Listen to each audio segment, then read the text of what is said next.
Hello everybody, this is Shubhag, your certified Animal Flow Instructor. Today I'm going to be telling you guys 7 things to remember while you do an Animal Flow session. These 7 tips are going to help you to improve and better your Animal Flow. Let's get right into it. First and foremost thing that you will have to remember is that Animal Flow is done on the floor, which means all your forelimbs are connected to the ground throughout your entire session. Now for that, you will have to have good mobility in your wrists. Otherwise, you will end up getting a lot of wrist pain. So these are a few of the drills that you can do. Number 1, interlock your fingers like this. Now from there, you can start rotating your wrist clockwise for maybe 5 to 10 rounds and then change to anti-clockwise. This is the basic one that you can do. Then there are other variations where you do forward and back, and then you do start with your elbow next, because elbow, wrist, again we are using all the 3 joints, so you can start with your elbow, wrist, elbow. So this also gets some mobility and the blood flowing in these joints. So this is another one that you can do. So that was from right to left, then also you can do left to right. Now the second point is your shoulders are also in play. Let's say you are like this on the floor, which means you will have to have good mobility in your shoulders. You will go behind your head and all of that. So shoulder mobility is equally important as your wrist, for which you'll have to start moving your shoulders. So maybe some arm circles, forward and back circles, up and down, forward and back, and then doing some ape reaches, reach and open.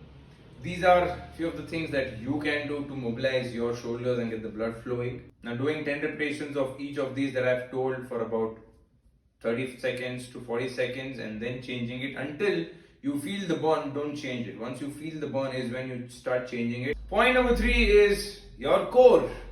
See, in Animal Flow, if you really want to have a smooth flow, the stronger the core, smoother the flow.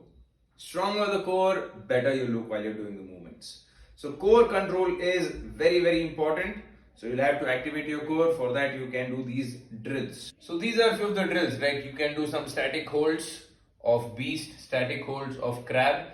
So there you are engaging your core, and you can do, taking your limbs off the floor, maybe doing one, then moving on to the legs, and then doing contralateral. These are a few of the drills that you can do. Let me show you those. So you set your static beast and then you take your knees off the floor. So this is the basic one that you can do.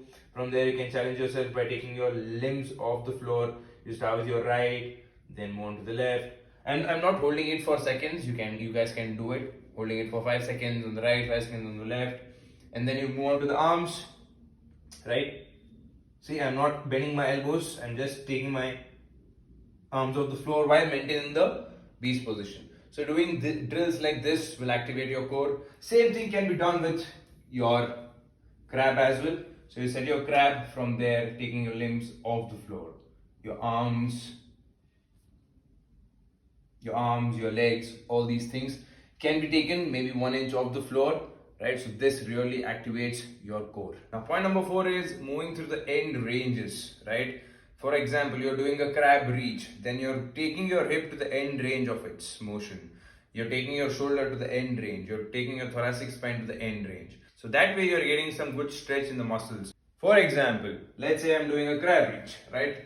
So I'm in the crab position. So watch how my body is going to the end ranges, right? End ranges of my joints, which will enable my body to be fully warmed up for the continuous flow which is about to come. Point number 5 would be doing these movements that I've showed right now with control, which means you'll have to do it slowly. You can't rush through them. Yes, rushing comes on later. When you see master instructors doing their flows, you feel like, wow, even I want to move like that. I want to be quick, fast, explosive.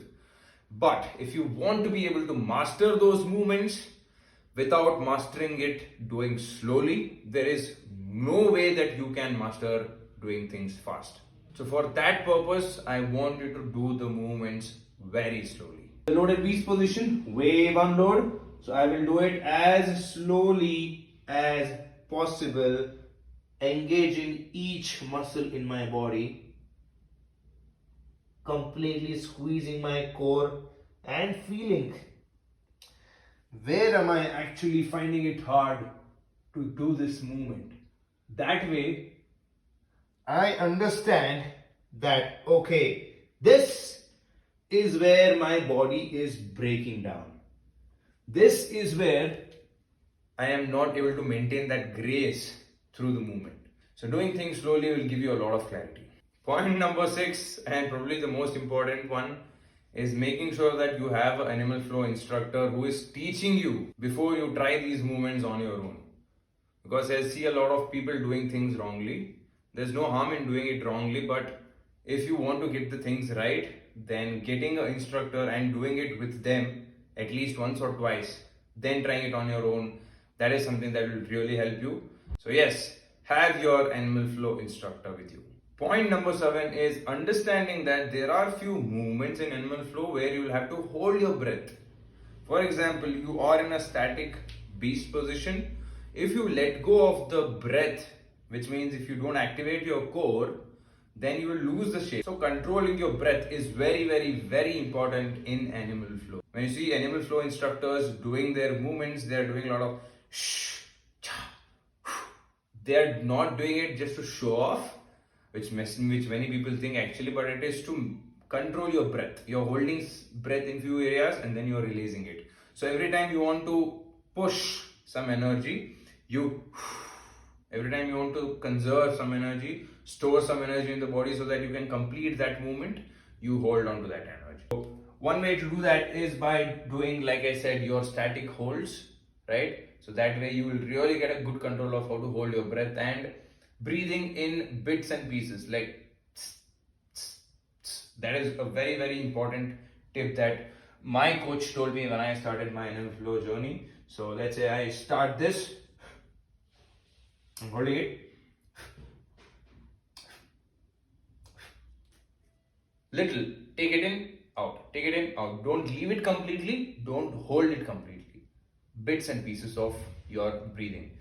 These 7 tips, if you follow, I am sure you will have a lot of progress in your animal flow and see some good changes as well. That's it guys, thank you so much for watching the video. I hope you liked it. If you liked it, please like the video, share it with your friends, and next time you do the animal flow, make sure that you remember these 7 points. Don't forget to follow us and go check out new products which are available on our website zymrat.com.